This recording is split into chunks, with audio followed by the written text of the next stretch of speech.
तो फिर last class हमने एक और चीज डिस्कस की थी, H3BO3 की स्ट्रक्चर याद है किसी को? क्या होती है? प्लेनर होती है। उसमें कौन सी यूनिट्स होती हैं? BO3 units which are joined by hydrogen bonds. चलो ये कौन है? डाइबोरेन। बनाना बॉन्ड। कैसे बनाएंगे इसको? इसको बनाना कैसे? और कैसे बनाते हैं बताओ, प्रिपरेशन बताओ।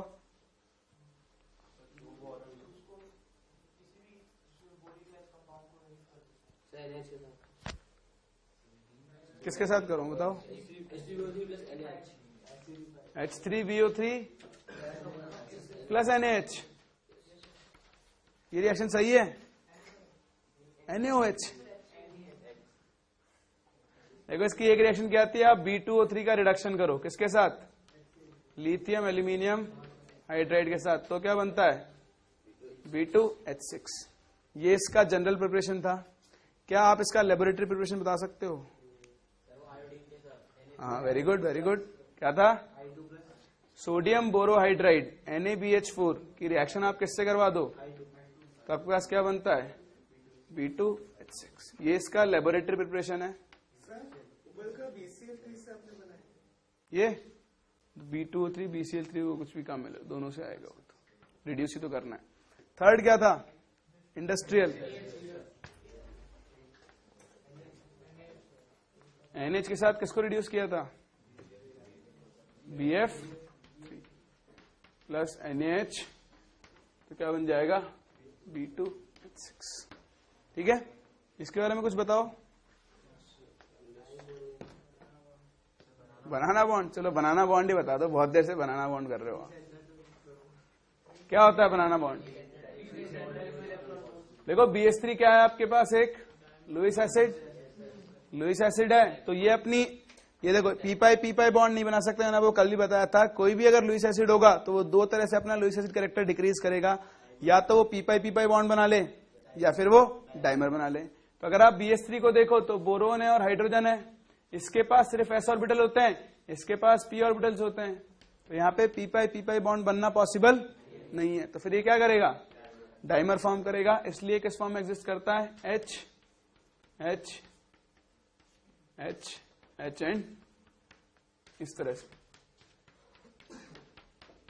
इस बॉन्ड को हम कौन सा बॉन्ड बोलते हैं? और 3 सेंटर्ड 2 इलेक्ट्रॉन बॉन्ड। क्यों? क्योंकि यहाँ पे 3 तो सेंटर है और सिर्फ कितने इलेक्ट्रॉन्स काम में आएंगे? यहाँ पे 2 बॉन्ड। ठीक है, 2 इलेक्ट्रॉन काम में आएंगे बॉन्ड बनाने में, जो हमने कल डिस्कस। तो थोड़ा सा ब्रीफ रिवीजन था आपके पास। मैंने आपसे कहा था आपको 20 मिनट चाहिए पढ़ने के लिए, मुझे पूरी उम्मीद है आपने 20 मिनट नहीं दिए होंगे। ठीक है, तो वो काम मेरा है, इसलिए मैंने काम करवा दिया। क्लियर सबको? किसी को कुछ पूछना है? चलो नेक्स्ट चलते हैं आगे, एल्यूमिनियम एंड इट्स कंपाउंड्स।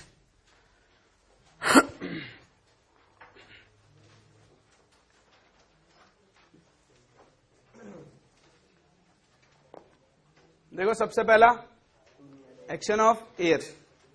आपके पास एल्यूमिनियम क्या होता है? एयर से अनअफेक्टेड होता है। अगर नॉर्मल टेम्परेचर है और आप एयर पास कर रहे हो तो एल्यूमिनियम के ऊपर कोई भी इफेक्ट नहीं पड़ेगा। लेकिन अगर मॉइस्चर प्रेजेंट है तो मॉइस्चर की प्रेजेंस में वो क्या होता है? आपके पास Al2O3 फॉर्म करता है।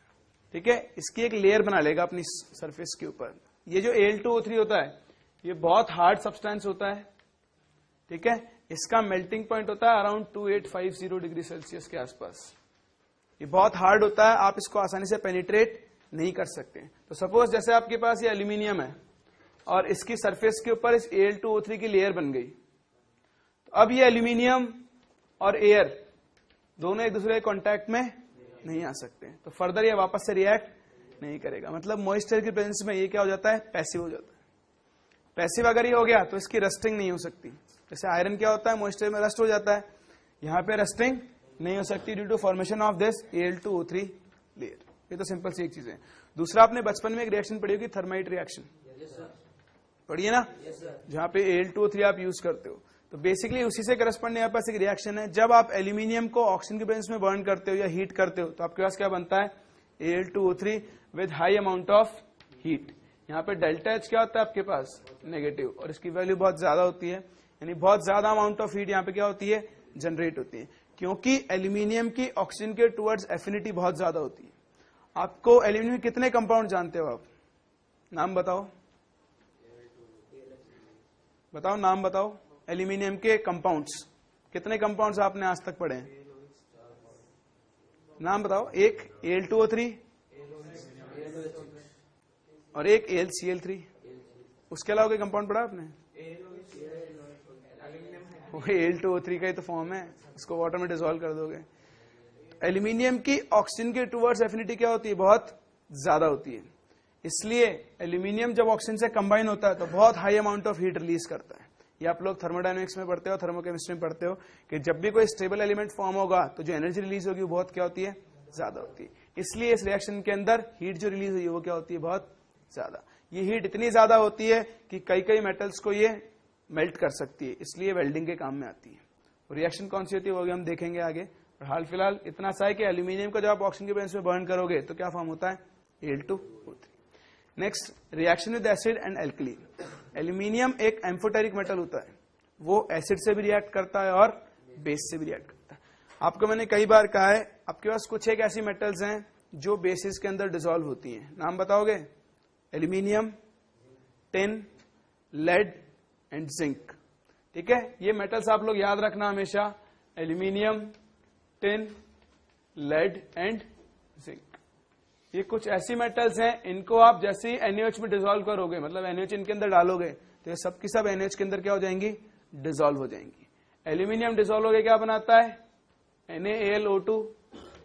Sn क्या बनाता है, Na2SnO2। Pb क्या बनाता है, Na2PbO2। और Zn क्या बनाता है, Na2ZnO2। इसको आप बोलते हो sodium aluminate, meta aluminate, this is sodium stannite, this is sodium plumbite, this is sodium zinc. ठीक है, तो ये ऐसी मेटल्स हैं जो NaOH के अंदर हमेशा क्या हो जाती है, डिसॉल्व, और साथ में क्या रिलीज करती हैं ये सब की सब, हाइड्रोजन। तो यहां पे आपसे मल्टीपल चॉइस क्वेश्चन पूछ सकते हैं कि which of the following will give hydrogen on dissolution in NaOH। Generally metals को जब आप एसिड के अंदर डिसॉल्व करते हो तो वो क्या करती हैं, हाइड्रोजन रिलीज करती है। इसलिए यहाँ पे क्वेश्चन बनता है कि इनमें से कौन सी मेटल बेस के साथ हाइड्रोजन रिलीज कर सकती है। तो ये मेटल्स हैं आपके पास, sodium, zinc, aluminium and lead. इसको लिख लो, फिर वापस यहां पर आते हैं इस रिएक्शन पे हम लोग।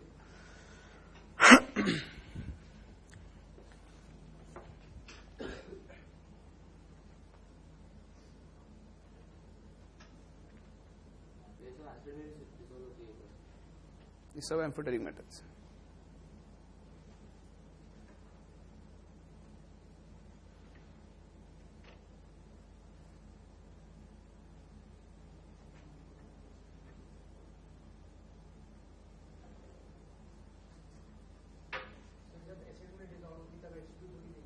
क्या देखिए, वो तो कैरेक्टरिस्टिक है ना इन मेटल्स का। तो देखो, अगर आप एल्यूमिनियम की रिएक्शन करवाते हो विद एसिड्स एंड एल्कली, अगर आप एसिड से रिएक्शन करवा रहे हो तब भी वो क्या दे रही है, हाइड्रोजन। जब आप इसकी रिएक्शन बेस से करवा रहे हो तब भी क्या दे रही है, एल्यूमिनियम की रिएक्शन चाहे आप एसिड से करवाओ चाहे बेस से करवाओ, दोनों ही केसेस में क्या मिलेगी आपको, हाइड्रोजन गैस। समझ में आता है? ठीक है, तो इसकी नॉर्मल सी रिएक्शन है, AlCl3 बनेगा यहां पर, और यहां पर क्या बनेगा आपके पास, NaAlO2, जिसका अगर आप फर्दर हाइड्रोलिसिस करते हो तो आपके पास AlOH होल थ्राइस का एक व्हाइट PPT बनता है।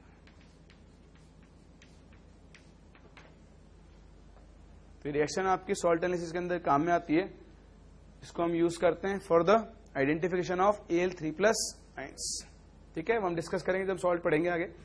तो ये आपको याद रखना है, ये रिएक्शन आपके सबसे ज्यादा काम में आने वाली है।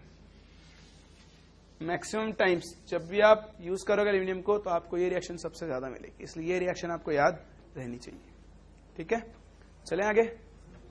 हाँ करो, कॉपी कर लो इसको।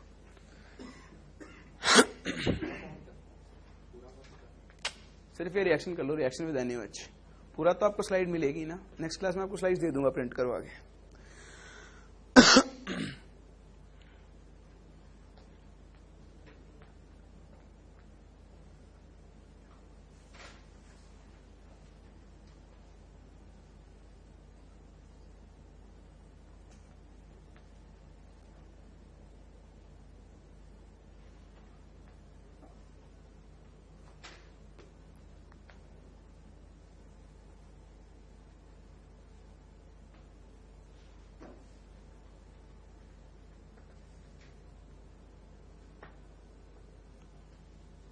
चले आगे।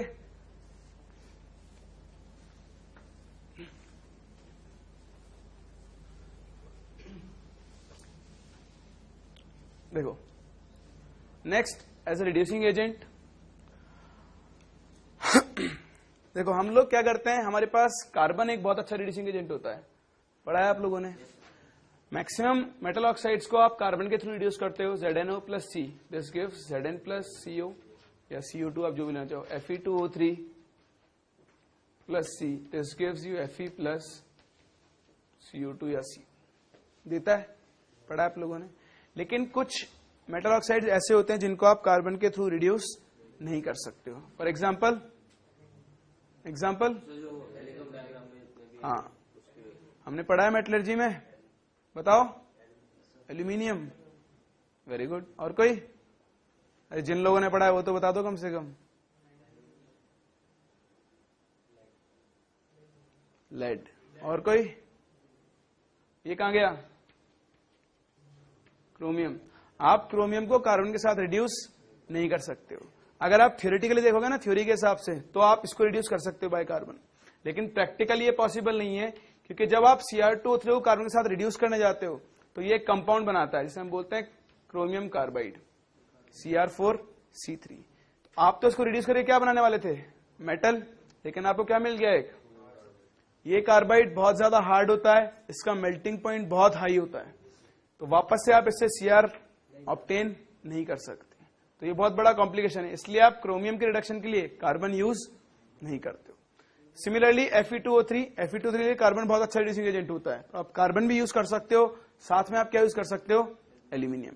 क्यों कर सकते हैं? क्योंकि एल्यूमिनियम Fe और Cr दोनों से ही क्या है? ज्यादा रिएक्टिव है, और एक ज्यादा रिएक्टिव मेटल अपने से लोअर रिएक्टिव मेटल को क्या कर सकता है?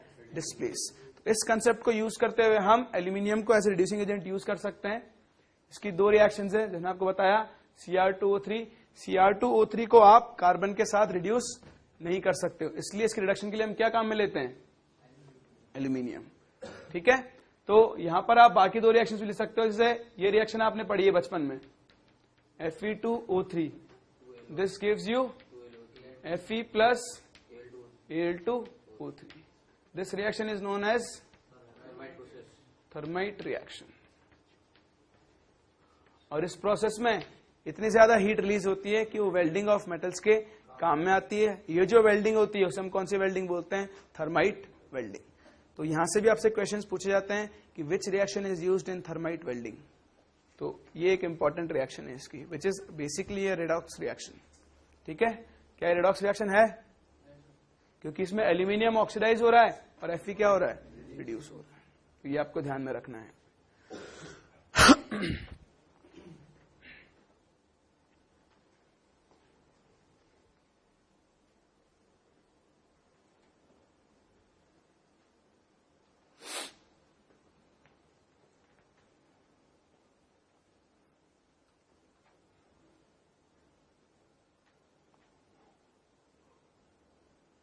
ये Al2O3 का कलर ब्लैक होता है, ये आप लोग याद रखना। जैसे आप लोगों ने कई बार एल्यूमिनियम के ऑब्जेक्ट्स देखे, उनके ऊपर नया नया लाते हो तो बहुत शाइन करता है, थोड़े दिनों बाद उस पर एक डार्क लेयर बन जाती है, डार्क कलर हो जाता है। वो बेसिकली Al2O3 फॉर्मेशन की वजह से होता है। जहां जहां Al2O3 फॉर्म होता है उसकी वजह से थोड़ी सी ब्लैकनेस आ जाती है उस ऑब्जेक्ट के ऊपर। चले आगे। ठीक है, नेक्स्ट देखो कंपाउंड्स ऑफ एल्यूमिनियम। हमें बेसिकली यहाँ पे बहुत छोटे छोटे दो कंपाउंड्स पढ़ने हैं, कि Al2O3 और दूसरा AlCl3।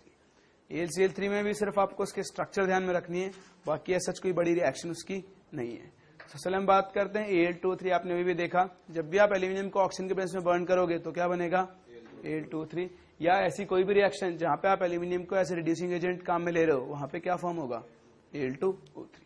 ठीक है, तो ये पहली चीज। दूसरा, मैंने आपसे पहले भी कहा था, ये लेयर जो बनती है इसकी क्या होती है? बहुत ज्यादा हार्ड होती है, और ऑलमोस्ट जितने भी केमिकल्स होते हैं उनके थ्रू क्या होती है? वो रेजिस्टेंट होती है।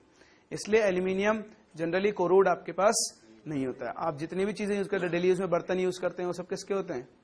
मतलब सारे नहीं होते, मैक्सिमम स्टील्स और एल्यूमिनियम के होते हैं। तो उन दोनों की प्रॉपर्टी क्या होती है कि कोरोड नहीं होते हैं, इसलिए हम इनके यूज करते हैं। आयरन के बर्तन अब आपको नहीं मिलते, जबकि पहले मिला करते थे। तो उसका रीजन है वो कोरोड होता है, जबकि ये कोरोड नहीं होते हैं। इसका कोरोजन कौन रोकता है? ये Al2O3 की लेयर। ठीक है, फर्दर देखो इसकी रिएक्शन, एक रिएक्शन तो पक्का है ही, एल्यूमिनियम का कोई भी कंपाउंड हो वो ये रिएक्शन जरूर शो करेगा। अगर आप एल्यूमिनियम कंपाउंड को NaOH में डाल दोगे तो वो डिसॉल्व होना स्टार्ट होगा। डिसॉल्व होने का मतलब ये नहीं कि आपने एक एल्यूमिनियम का पूरा पॉट लिया, उसे NaOH में डाला और वो खत्म हो जाएगा, ऐसा नहीं है। डिसॉल्व होने का मतलब उससे धीरे धीरे मेटल क्या होता रहेगा, डिसॉल्व होता रहेगा। आपने इसको 2-3 महीने के लिए छोड़ दिया तो उसका जो जैसे जो बॉटम है उस बॉटम में बहुत सारे छेद दिखेंगे आपको, क्यों? क्योंकि वहां से मेटल क्या हो जाएगा, डिसॉल्व। ठीक है, तो प्रोसेस स्लो होता है, लेकिन एल्यूमिनियम का कोई भी कंपाउंड हो वो NaOH में हमेशा क्या होगा, डिसॉल्व होगा। समझ में आता है? दूसरा, इसको आप एसिड के साथ रिएक्ट करवाओगे तो यहाँ पे क्या बनेगा, AlCl3 + 3H2। ये सिंपल रिएक्शन है, ये रिएक्शन आपने पहले ही पढ़ी है, जिसे हमें काम में लेना है। ठीक है, नेक्स्ट, ये थोड़ा सा आपके पास गलत हो गया है। This is your AlCl3 second compound, aluminium trichloride. नहीं, AlCl3 एक्चुअली वो उसमें मिसप्रिंट है और कुछ भी नहीं है। AlCl3 क्या होता है, it is a white deliquescent solid. Deliquescent का मतलब क्या होता है, जो मॉइस्चर को एब्जॉर्ब कर लेता है। ठीक है, पहली चीज, it fumes in air due to its hydrolysis. जैसे आप इसे मॉइस्चर के अंदर रखोगे, ये अपने हाइड्रोलिसिस की वजह से क्या होता है, फ्यूम करता है, व्हाइट फ्यूम्स जनरेट करता है। क्यों? क्योंकि AlOH3 का कलर कैसा होता है, अभी भी बताया था मैंने आपको। ठीक है, अगर आप इसमें ज्यादा वाटर डालोगे, जैसे आप इसको वाटर में डिसॉल्व कर दोगे AlCl3 को, तो एक एक्सटेंट तक तो क्या होगा, सॉल्युबल होगा। उसके बाद ये एक व्हाइट पीपीटी बनाएगा, किसका, एल्यूमिनियम हाइड्रोक्साइड का, AlOH का। ये समझ में आता है? ठीक है, AlCl3 के बारे में खुद के बारे में बात करें तो आप इसको कई बार पढ़ चुके हो। जैसे मैं आपको एग्जांपल दूं,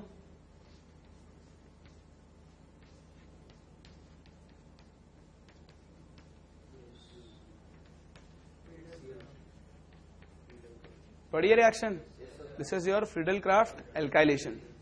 यहां पे AlCl3 किसकी तरह काम करता है, एक लुईस एसिड की तरह। क्यों? क्योंकि एल्यूमिनियम, क्लोरीन, क्लोरीन, क्लोरीन, इसके वैलेंशियल में कितने इलेक्ट्रॉन्स हैं, 6।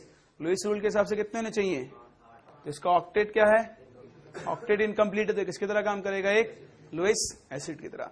अगर ये लुईस एसिड है तो ये अपनी इलेक्ट्रॉन डेफिशिएंसी को डिक्रीज करना चाहेगा। तो अगर ये डिक्रीज करना चाहेगा तो वही 2 तरीके हैं, या तो ये क्या बनाए, p-pi बैक बॉन्ड, या फिर ये क्या बनाए, डाइमर। तो p-pi की पॉसिबिलिटी देखते हैं। एल्यूमिनियम कौन सी ग्रुप में है, थर्ड, यानी यहाँ पे क्या होगा इसके पास 3p, ये भी क्या होगा 3p। दोनों सेम साइज के ऑर्बिटल है, यानी p-pi बॉन्डिंग हो सकती है, लेकिन उसका एक्सटेंट क्या होगा, कम, क्योंकि दोनों की साइज क्या है, बड़ी है।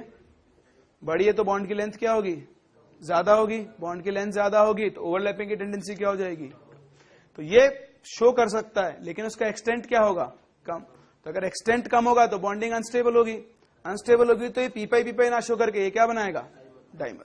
ठीक है, तो इसके बारे में अगर हम बात करें इसके स्ट्रक्चर्स के बारे में, तो आप AlCl3 की 2 स्ट्रक्चर्स पढ़ते हो, एक सॉलिड स्टेट में और दूसरी वेपर स्टेट में। ये आसानी से सबलाइम हो जाता है आपके पास। ये 1800 नहीं है, sorry, this is 180 degree Celsius. 180 degree Celsius पर ये आसानी से क्या हो जाता है, सबलाइम हो जाता है। तो आपके पास इसकी 2 स्ट्रक्चर्स हैं, एक सॉलिड स्टेट में और एक वेपर स्टेट में। अगर आप सॉलिड स्टेट में AlCl3 के स्ट्रक्चर की बात करते हो तो सॉलिड स्टेट में ये AlCl3 की फॉर्म में ही एग्जिस्ट करता है, in the form of planar AlCl3 molecule, जिसमें इसका हाइब्रिडेशन कितना होता है। ठीक है, लेकिन अगर आप वेपर स्टेट में बात करो तो वेपर स्टेट में एक डाइमर की फॉर्म में एग्जिस्ट करता है, विच इज Al2Cl6। उसकी स्ट्रक्चर कैसी होती है, Cl Cl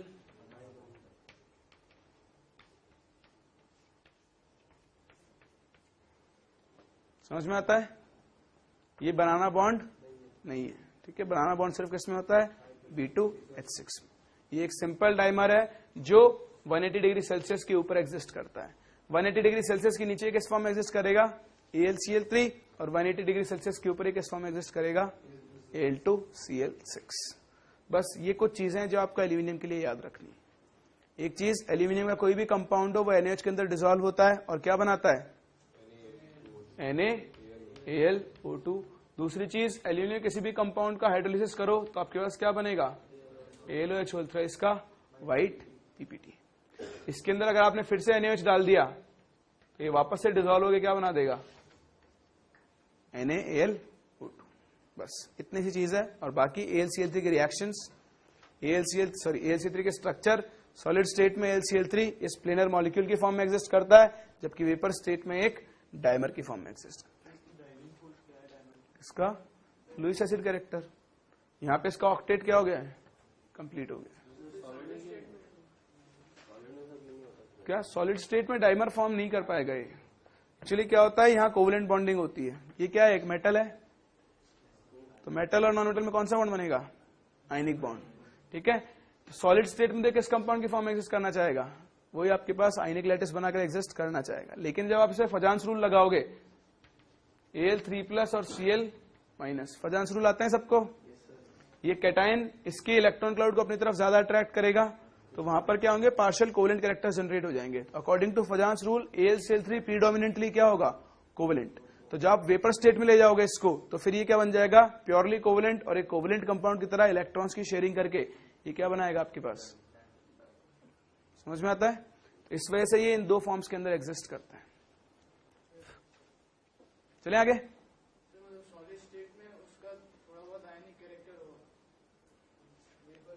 वेपर में नहीं होगा।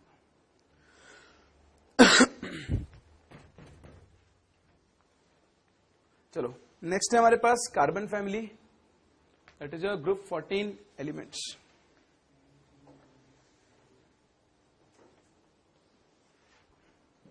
ठीक है, तो नेक्स्ट है हमारे पास carbon family, that is group 14 elements. वही 5 एलिमेंट्स है, carbon, silicon, germanium, tin and lead. Normal properties के बारे में बात करते हैं और देखते हैं कैसे कैसे वेरी करती हैं। सबसे पहली बात, एलिमेंट्स तो आपको सबको याद है। ठीक है, जनरल कॉन्स्टिट्यूएंट क्या होता है, NH2 NP2। अगर NH2 NP2 कॉन्फिगरेशन है तो इनके वैलेंस शेल में कितने इलेक्ट्रॉन्स होंगे,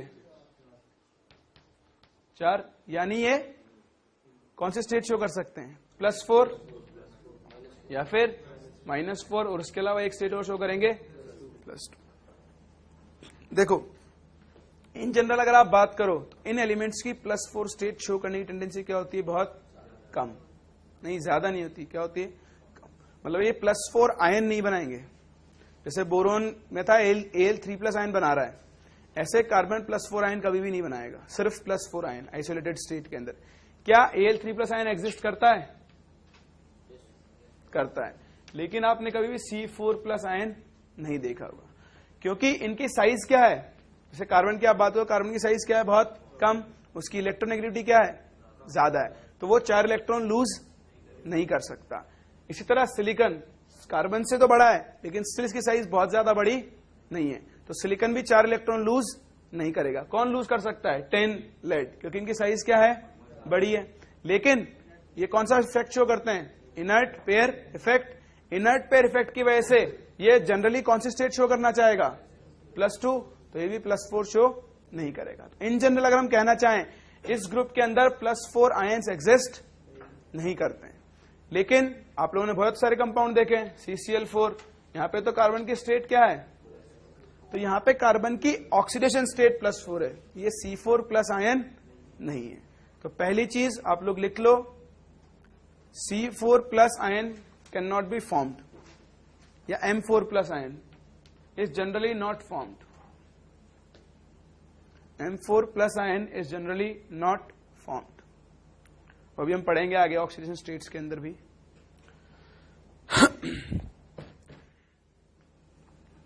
तो यहां पर फिर क्या करेंगे, ये इलेक्ट्रॉन्स डोनेट नहीं करेंगे, इलेक्ट्रॉन्स एक्सेप्ट भी नहीं कर सकते, क्योंकि कार्बन इतना ज्यादा इलेक्ट्रोनेगेटिव भी नहीं है कि किसी और से इलेक्ट्रॉन्स को आसानी से एक्सेप्ट कर ले। तो ये क्या करेंगे, इलेक्ट्रॉन्स की शेयरिंग। इसलिए इन जनरल इनके जो भी कंपाउंड्स बनेंगे वो सब क्या होंगे, नेचर में कोवेलेंट। हमने देखा है कार्बन सिलिकॉन दोनों के कंपाउंड्स क्या होते हैं, कोवेलेंट, क्योंकि बेसिकली ये दोनों क्या है, नॉन मेटल्स।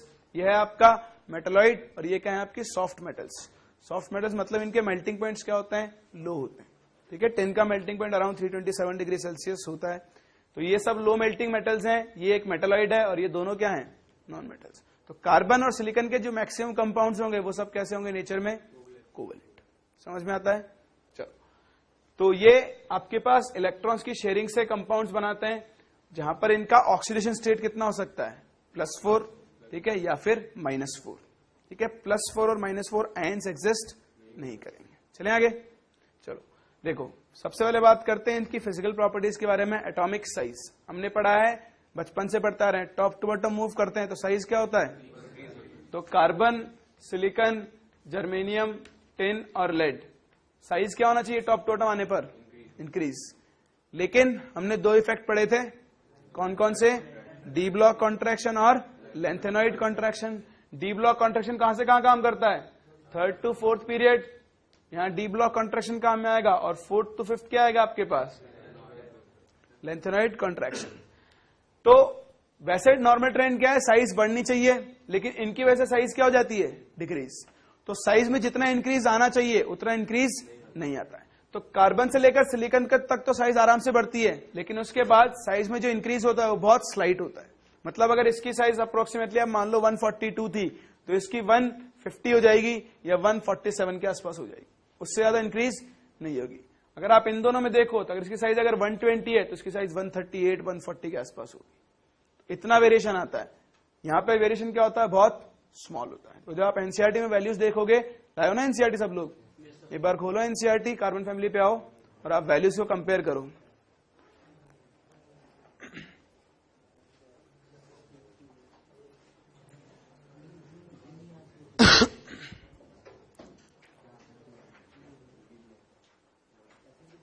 अच्छा, तो अरे आपके पास नहीं होगा ये 11th वाली एनसीईआरटी में ना, आपके पास है, अकेले के पास सर।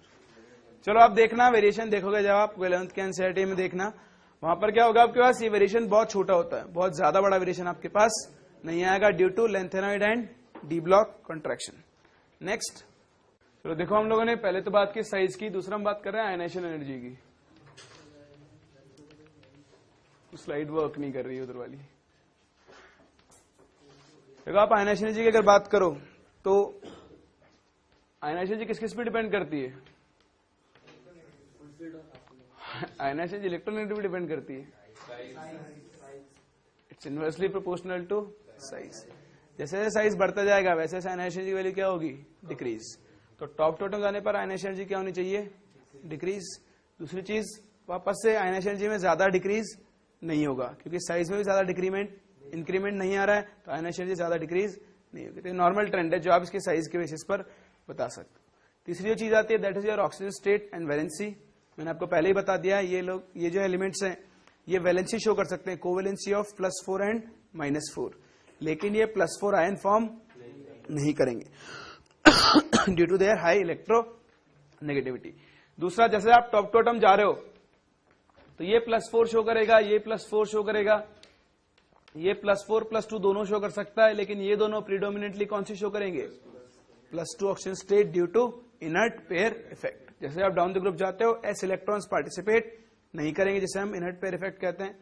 इस टेंडेंसी के ऊपर आप लोग बहुत छोटे छोटे क्वेश्चंस बना सकते हो, जैसे SnCl2 और PbCl2, कौन ज्यादा अच्छा रिड्यूसिंग एजेंट होगा? PbCl2 या SnCl2?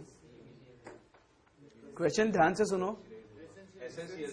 SnCl2 will be a better reducing agent than PbCl2, क्योंकि जब इनको रिड्यूसिंग एजेंट की तरह काम करना है तो खुद क्या होंगे? तो ये ऑक्सीडाइज होकर कहां जाएगा? +4 में, अभी +2 में, ये +2 से कहां जाएगा? +4 में। तो किसकी टेंडेंसी ज्यादा है +4 में जाने की कंपैरेटिवली? Sn की, इसलिए Sn will be a better reducing agent than PbCl। समझ में आता है? PbCl2 और SnCl4 which is a better reducing agent?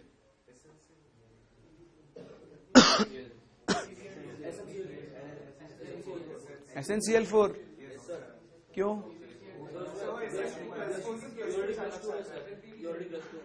Sn +4 से +2 जाना चाहता है, तो खुद क्या होगा? तो सामने वाले को क्या करेगा? तो क्या रिड्यूसिंग एजेंट की तरह काम कर सकता है? नहीं कर सकता ना, इसलिए रिड्यूसिंग एजेंट की तरह काम कौन करेगा? PbCl2। तो ये छोटे छोटे क्वेश्चन है जो आप इसके बेसिस पर बता सकते हो। Next is catenation. कैटिनेशन जानते हो आप लोग क्या होती है? The tendency of an element to form long chains by combination with itself और विद अदर एटम्स। बेसिकली जो आपके पास कैटिनेशन होता है वो डिपेंड करता है एक एलिमेंट के बॉन्ड्स बनाने की टेंडेंसी के ऊपर। जैसे आप कार्बन की बात करो तो कार्बन क्या होता है, खुद दूसरे कार्बन के साथ तो सिंगल बॉन्ड बना सकता है, डबल बॉन्ड भी बना सकता है और ट्रिपल बॉन्ड भी बना सकता है, और उसके अलावा कार्बन के साथ भी क्या बना सकता है, ऑक्सीजन के साथ क्या बना सकता है, मल्टीपल बॉन्ड, नाइट्रोजन के साथ क्या बना सकता है, एक मल्टीपल बॉन्ड। इन सब टेंडेंसीज की वजह से कार्बन की कैटेनेशन की टेंडेंसी भी क्या होती है, सबसे ज्यादा। आपने देखा भी है कार्बन की लॉन्ग चेन्स बनती है जो आप हाइड्रोकार्बन और ऑर्गेनिक कंपाउंड्स के अंदर देखते हो, वहां पे वो ऑक्सीजन से भी कंबाइन होता है और नाइट्रोजन से। लेकिन जैसे जैसे आप डाउन द ग्रुप मूव करते जाते हो कैटेनेशन की टेंडेंसी क्या होती जाती है, डिक्रीज होती जाती है। क्यों? क्योंकि एक तो साइज बढ़ रहा है, तो उसकी वजह से आपके पास क्या होगा, लॉन्ग चेन्स स्टेबल नहीं होगी, बॉन्ड की लेंथ बढ़ेगी, बॉन्ड लेंथ बढ़ेगा तो बॉन्ड वीक होगा, तो अपने आप बॉन्ड्स क्या होते जाएंगे, वो ब्रेक होते जाएंगे। दूसरा, यहां पर अगर आप बात करो सिलिकन, सिलिकन की शेयरिंग की टेंडेंसी होती है, लेकिन फिर आप जर्मेनियम, टिन, लेड पे चले जाओ तो इलेक्ट्रॉन्स की शेयरिंग की टेंडेंसी क्या होती जाती है, डिक्रीज होती जाती है। पी ऑर्बिटल की साइज बढ़ रही है तो ये ऑक्सीजन, नाइट्रोजन, कार्बन के साथ मल्टीपल बॉन्ड्स फॉर्म नहीं कर सकते। इन सब रीजंस की वजह से कैटेनेशन टेंडेंसी क्या होती है, डाउन द ग्रुप डिक्रीज होती है। ठीक है। Last, allotropy. इस ग्रुप के ऑलमोस्ट सब members except lead allotropy show करते हैं। ठीक है, सबके सब क्या बनाते हैं, एलोट्रॉप्स। एलोट्रॉप्स आप बचपन से पढ़ते आए हो, क्या होते हैं एलोट्रॉप्स, क्या होते हैं, एक ही कंपाउंड्स की, एक ही एलिमेंट की अलग अलग फॉर्म, जिनकी फिजिकल और केमिकल प्रॉपर्टीज क्या होती हैं, सॉरी फिजिकल प्रॉपर्टीज डिफरेंट होती हैं, केमिकल प्रॉपर्टीज क्या होती हैं, सेम, उन्हें हम क्या बोलते हैं, एलोट्रॉप्स। यहाँ पे भी आपको एलोट्रॉप्स पढ़ने हैं, जिसमें सबसे इंपॉर्टेंट रहेंगे आपके पास कार्बन के एलोट्रॉप्स। कितने एलोट्रॉप्स होते हैं कार्बन के, 2, 3, 5, 2, 3, कौन कौन से, एक डायमंड, एक ग्रेफाइट और एक फुलरिन, बकमिनिस्टर फुलरिन। और कोई, कोक क्या होता है, कोक, तो क्या वो कार्बन का एलोट्रॉप होता है। कोल, कोल का नाम सुना है आप लोगों ने, कोल तो सुना होगा ना, क्या वो कार्बन का एलोट्रॉप होता है, तो आपने इनके नाम तो गिने ही नहीं, कहां रह गए।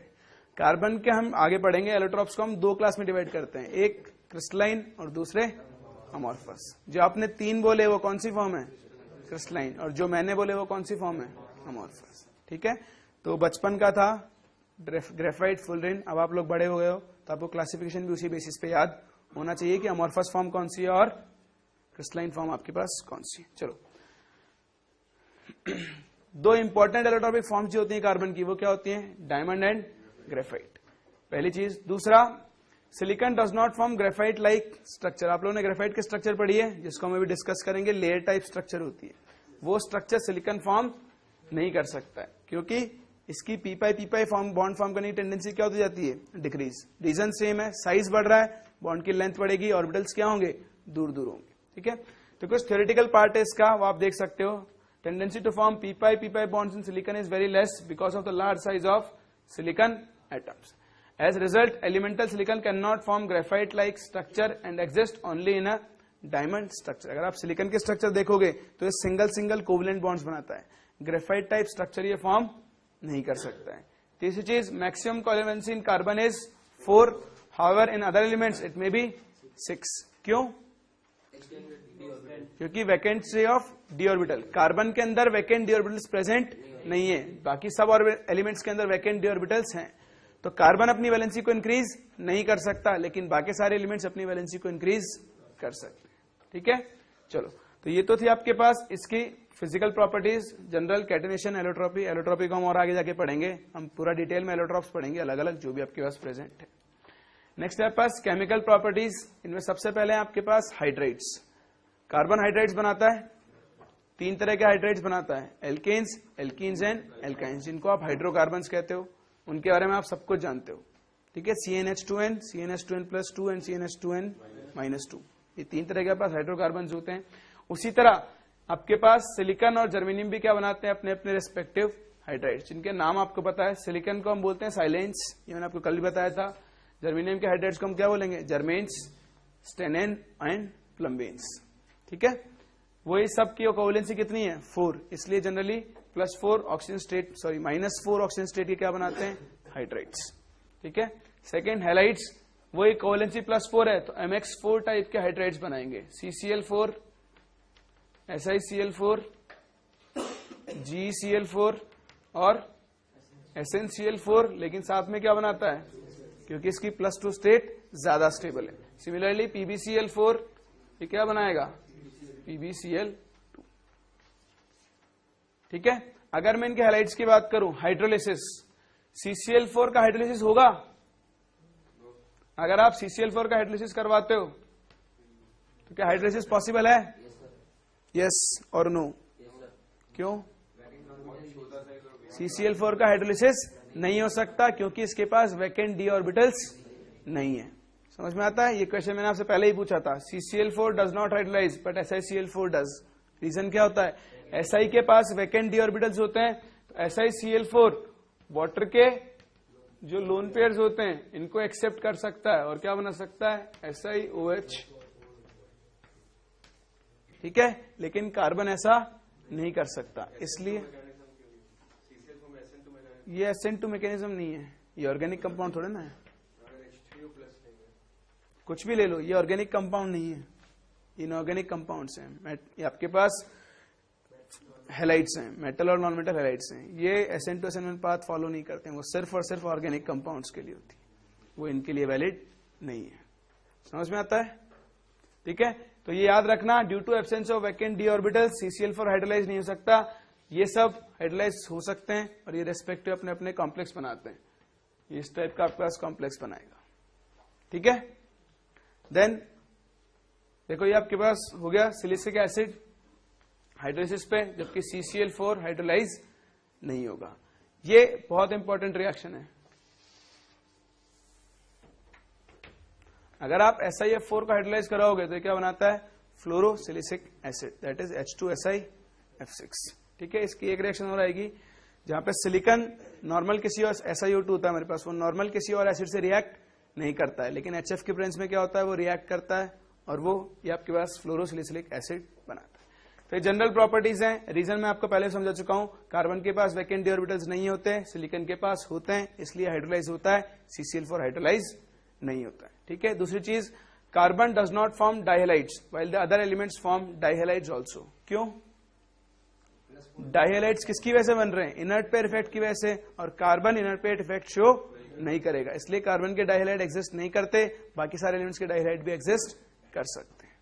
ठीक है, नेक्स्ट है आपके पास कंपाउंड ऑफ कार्बन। आपको यहां पे दो मेन कंपाउंड्स पढ़ने, एक CO और दूसरा CO2।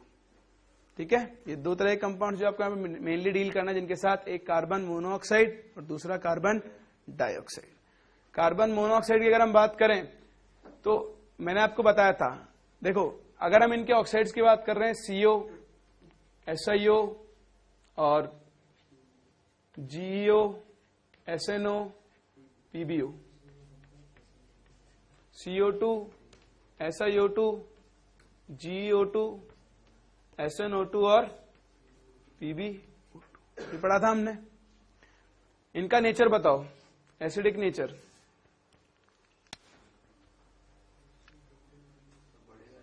ये पढ़ाया मैंने आपको।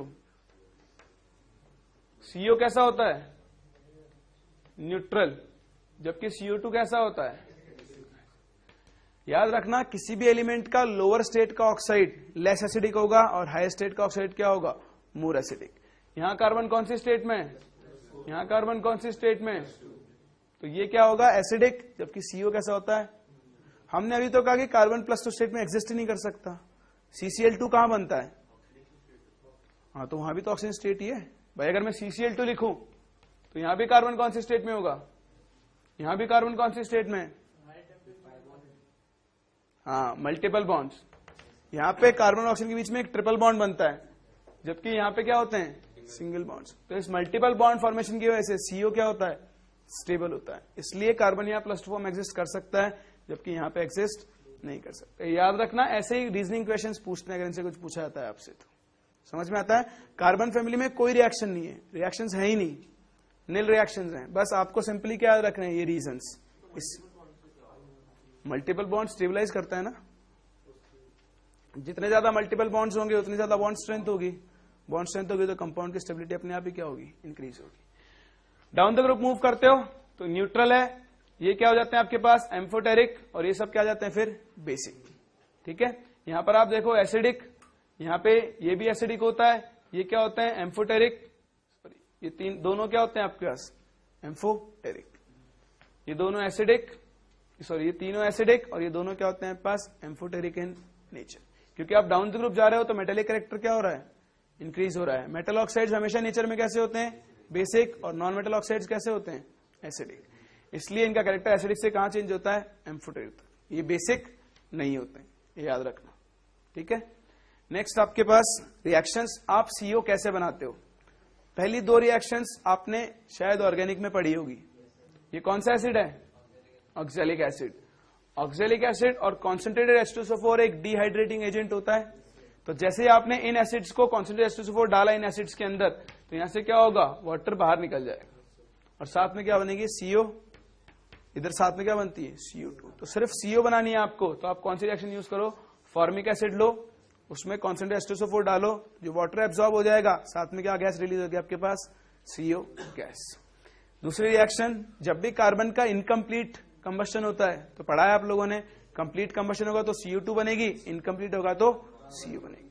इसके अलावा इसकी एक रिएक्शन और होती है जो आप यहां पे लिखो, बाय ये थर्ड फोर्थ है आपके पास, by steam.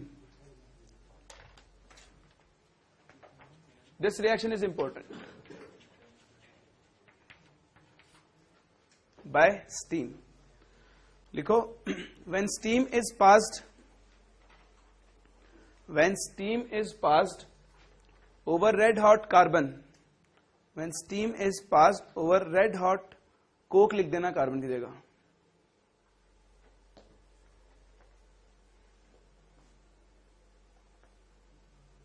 CO is formed, CO is formed along with H2.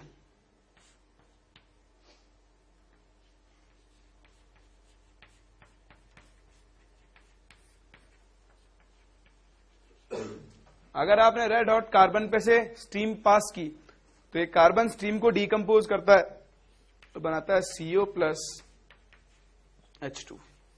ये कभी देखा है इनको, इसका एक स्पेसिफिक नाम होता है कुछ, तो हम बहुत ही स्पेसिफिक नेम से जानते हैं, water gas. This was known as water gas, now it is known as syn gas, या फिर आप इसे सिंथेसाइजर गैस भी बोल सकते हो।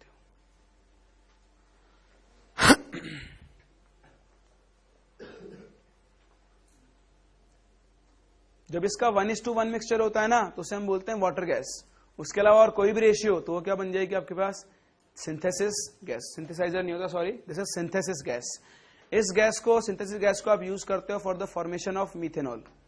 इंडस्ट्रियल मीथेनॉल बनाने के लिए आप क्या यूज करते हो, ये रिएक्शन, इसलिए इसका नाम क्या रखा गया है सिंथेसिस गैस। तो आप लोग लिख दो 1:1 mixture is known as water gas, CO plus H2 अगर 1:1 के रेशियो में है तो हम इसे क्या बोल देंगे वाटर गैस। उसके अलावा या और किसी भी रेशियो में हो, हम इसको क्या बोलेंगे सिन गैस या फिर सिंथेसिस गैस।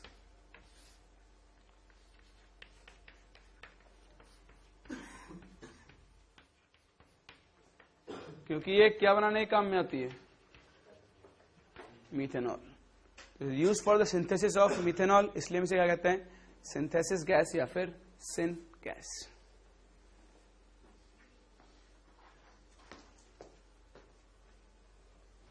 समझ में आता है।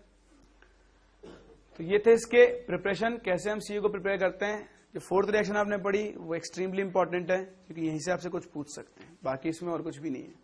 चलें आगे। ठीक है, मैं जो इंपॉर्टेंट कह रहा हूं वो आपको याद रहना चाहिए, बाकी चाहे आप पढ़ते जाओ भूलते जाओ कोई फर्क नहीं पड़ता है। जो जो मैं आपके ऊपर एम्फेसाइज कर रहा हूं जिस चीजों को, वो चीजें आपको याद होनी चाहिए। इसमें ऐसी बहुत सारी चीजें नहीं है, बहुत कम चीजें जो आपको याद रखनी है। नेक्स्ट है आपके पास प्रॉपर्टीज। देखो दो गैसेज होती हैं जो ब्लू फ्लेम के साथ बर्न करती हैं generally, one is CO and the other one is H2S। जब आप सॉल्ट एनालिसिस पढ़ते हो तो आपको ये चीज याद रहनी चाहिए।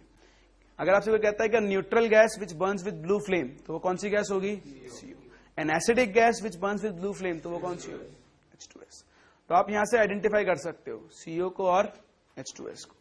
This also Burns with blue flame, reaction आपको दिख रही है CO plus O2 gives CO2। ठीक है। सेकेंड, इसको आपने पढ़ा है फॉस्जीन को। अगर आप कार्बन मोनोऑक्साइड को क्लोरीन गैस से रिएक्ट करवाओगे तो सिंपली आपके पास क्या बनेगी, फॉस्जीन। ये CH3OH है, CH2OH नहीं है। सिंथेसिस ऑफ मिथेनॉल, इसीलिए हम इसे क्या कहते हैं, सिंथेसिस गैस। ये पढ़ा है। कोऑर्डिनेशन कंपाउंड्स, मेटल कार्बोनिल्स पढ़े हैं ना आपने, क्या होते हैं, NiCO4 हो गया, FeCO5 आ गया। कोई बता सकता है इनका फॉर्मेशन कैसा होता है, आप लोगों ने पढ़ा हुआ है ये कोऑर्डिनेशन कंपाउंड पढ़ा है ना सबने, तो वहां पढ़ा तो है आपने ये कि कार्बोनिल्स कैसे फॉर्म होते हैं। देखो अगर आप कार्बन मोनोऑक्साइड की बात करो तो यहाँ पे कार्बन के पास क्या होते हैं, लोन पेयर्स होते हैं। इन लोन पेयर्स को एक किसको डोनेट करते हैं, मेटल एटम को, चाहे वो Fe हो चाहे निकल, और क्या बनाते हैं, एक कोऑर्डिनेट बॉन्ड। पढ़ा है आप लोगों ने ये। तो यहाँ पे ये जो CO है ये किसकी तरह काम कर रहा है, बेसिकली एक लुईस बेस की तरह। ये जो भी मेटल कार्बोनिल्स बनेंगे इनमें मेटल का ऑक्सीजन स्टेट कितना होता है, 0। पढ़ा है, ठीक है।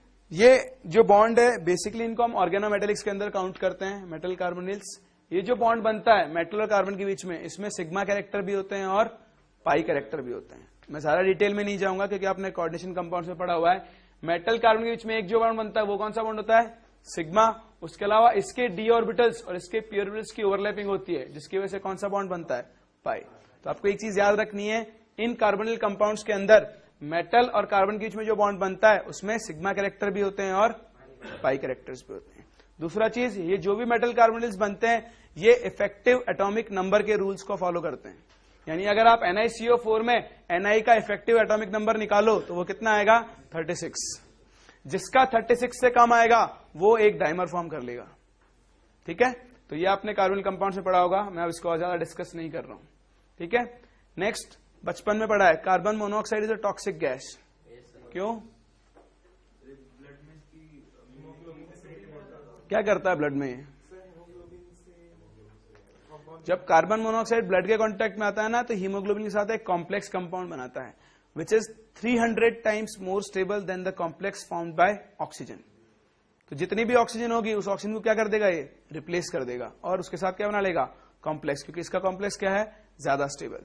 ब्लड में ऑक्सीजन के क्या आ जाएगी, कमी आ जाएगी, तो अपने आप ही क्या हो जाएगी, आदमी की डेथ, ठीक है। इसलिए CO क्या होती है नेचर में, टॉक्सिक। तो ये जनरल नॉलेज की बात है, तो आपको पता है। नेक्स्ट हम बात करते हैं CO2, carbon dioxide. Carbon dioxide बनाने के बहुत सारे तरीके हैं। एक तो ये CaCO3 की रिएक्शन आप किससे करवाओ, HCl से, तो CO2 रिलीज होगी। ये रिएक्शन आपने कई बार पढ़ी है। उसके अलावा कार्बन का आप कंप्लीट कंबस्शन करो या कार्बन के किसी भी कंपाउंड का कंप्लीट कंबस्शन करो तो हमेशा क्या रिलीज होती है, CO2, ठीक है।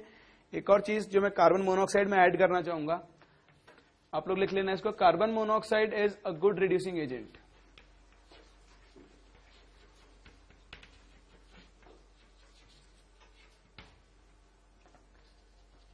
and is used in metallurgy.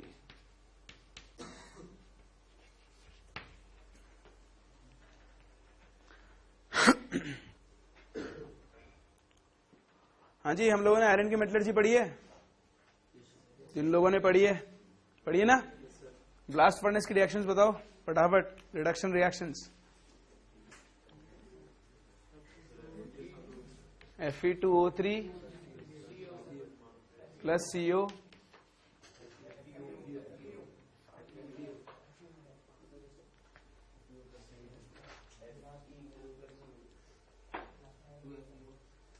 क्या होगी, 2FeO। बस सिलेबस करवा दो, बस सिलेबस, और कुछ मतलब नहीं, सिलेबस होना चाहिए, याद हो चाहे ना हो। कितने बार बोला था, पहले Fe2O3 किस में कन्वर्ट होता है, Fe3O4 में, फिर Fe3O4 किस में कन्वर्ट होता है, FeO में, और फिर FeO किस में कन्वर्ट होता है, यहां सब जगह क्या आएगी, CO। यहां पे सब जगह क्या बनेगी, जो सबसे इंपॉर्टेंट रिएक्शन है आपको आयरन की मेटलर्जी में वो भी याद नहीं है। यहां पे हर रिएक्शन में कार्बन मोनोऑक्साइड किसकी तरह एक्ट कर रहा है, एक रिड्यूसिंग एजेंट की तरह। तो इसलिए CO is a good reducing agent and it can easily reduce these metal oxide. याद रखना, आयरन की मेटलर्जी में मेन रिड्यूसिंग एजेंट कौन होता है, कार्बन मोनोऑक्साइड। रिएक्शन लिख लो।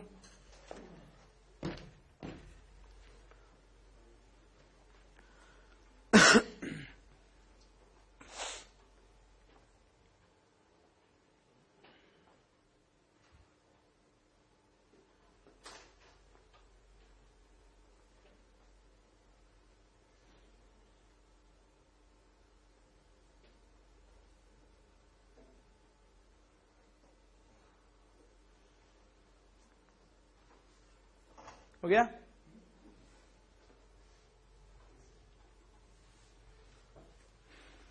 चलो, उसके अलावा CO2 की अगर हम बात करें, अगर आप CO2 को वाटर में डिसॉल्व करते हो तो क्या बनता है?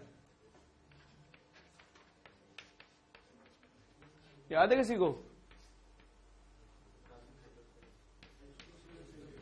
H2CO3 which is known as,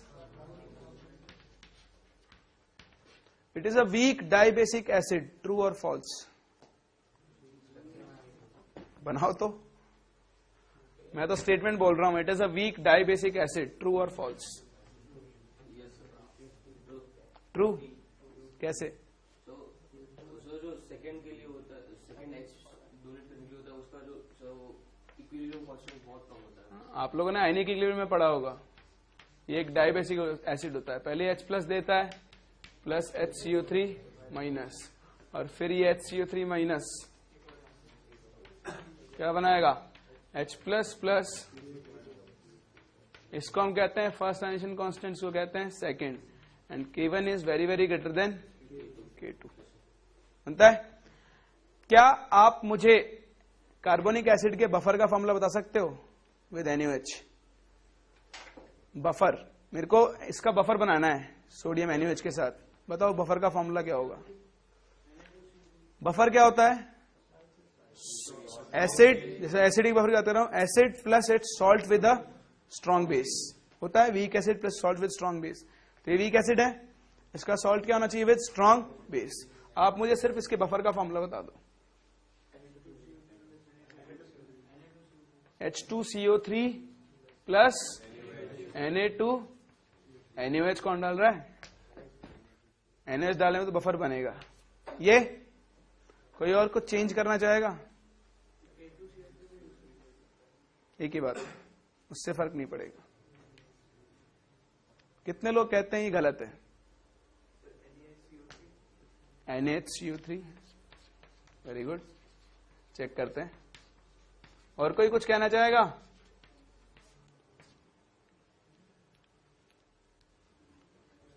सबने पढ़ा है ना आयनिक? बफर पढ़ा है सबने? बताओ।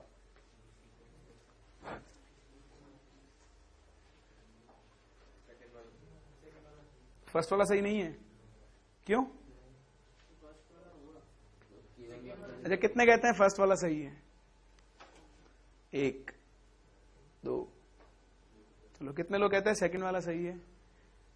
3 4 5 6 7, बस, बाकी लोग कुछ नहीं कहते। This is correct. देखो, जब ये आयनाइज होगा तो ये K2 के लिए क्या है? बहुत कम। दैट मीन्स ये यहां से ज्यादा आयनाइज, तो ऑलमोस्ट ये जो फॉर्म होगा ऑलमोस्ट क्या होगा? नेग्लिजिबल। तो ये जब आयनाइज होगा तो किस फॉर्म में प्रेजेंट रहेगा? HCO3 minus. जब इसका बफर बनेगा, जब आप इसमें एक बेस डालोगे तो वो किससे रिएक्ट करेगा? इससे, और क्या बनाएगा? NaHCO3। हमेशा याद रखना। इसी तरह H2S जब होगा ना, और अगर आपको H2S का बफर बनाना है तो वो क्या होगा? H2S plus NaHS। तो याद रखना, वीक एसिड्स के लिए जब आप डाइबेसिक और ट्राइबेसिक एसिड्स के लिए बफर बना रहे हो तो आपको ऐसे बनाने पड़ेंगे। समझ में आता है? तो ये भी इंपॉर्टेंट है भाई, यहां इंपॉर्टेंट नहीं है, ये बफर में इंपॉर्टेंट है। बट CO2 आ गई थी, H2CO3 आ गया था, इसलिए मैंने आपको बता दिया, मेरे दिमाग में क्लिक कर गया था। क्योंकि छोटी छोटी गलतियां होती है जो हम लोग कर देते हैं, और कोई रीजन नहीं। इनको हम फिर बाद में बोलते हैं यार सिली मिस्टेक हो गई, करके आएंगे खुद और नाम दे देंगे सिली मिस्टेक, है ना। चलो नेक्स्ट है पास हैलाइड्स ऑफ कार्बन। वही MX4 टाइप के हैलाइड्स बनाएंगे। CCl, देखो ये CCl4 बनाएगा, बाकी SiCl4, GeCl4, SnCl4 and PbCl4। इनकी कुछ प्रॉपर्टीज हैं, देख लो फटाफट से, ज्यादा कुछ नहीं इनके अंदर। कार्बन के कौन से हैलाइड्स हैं? CF4, CCl4, CBr4 and CI4। ठीक है। स्टेबिलिटी जैसे जैसे आप डाउन द ग्रुप मूव करोगे बॉन्ड की लेंथ क्या होगी, बॉन्ड की लेंथ बढ़ेगी तो स्टेबिलिटी अपने आप ही क्या होगी, डिक्रीज। इसलिए CF4 सबसे ज्यादा स्टेबल होगा जबकि CI4 क्या होगा, सबसे कम। उसके अलावा इनके मिक्स हैलाइड्स आपको दिख ही रहे हैं। एक और इनके पास मिक्स हैलाइड्स में अगर आप बात करो तो क्या होता है, इसे आप क्लोरोफॉर्म के नाम से जानते हो। ठीक है, सारे के सारे कैसे हैं, sp3 हाइब्रिडेशन है तो सबका स्ट्रक्चर कैसा होगा, टेट्राहेड्रल। तो बताया all the tetrahalides are covalent compound, they are chemically inert and non flammable compounds, they are not hydrolysed by water. Reason क्या है, कार्बन के पास वैकेंट डी ऑर्बिटल्स नहीं होते हैं। तो ये आपके पास कार्बन के कुछ हैलाइड्स थे। नेक्स्ट क्लास हम लोग कार्बन के एलोट्रॉप्स के बारे में बात करेंगे जो इंपॉर्टेंट है कार्बन फैमिली में। ठीक है, और उसके बाद हम सिलिकॉन के कंपाउंड्स पढ़ेंगे। Silicon is important. सिलिकॉन्स में दो चीजें बहुत इंपॉर्टेंट है, एक सिलिकॉन्स और दूसरा सिलिकेट्स। ठीक है, तो उनके बारे में हम नेक्स्ट क्लास बात करेंगे। आज यहीं तक करेंगे।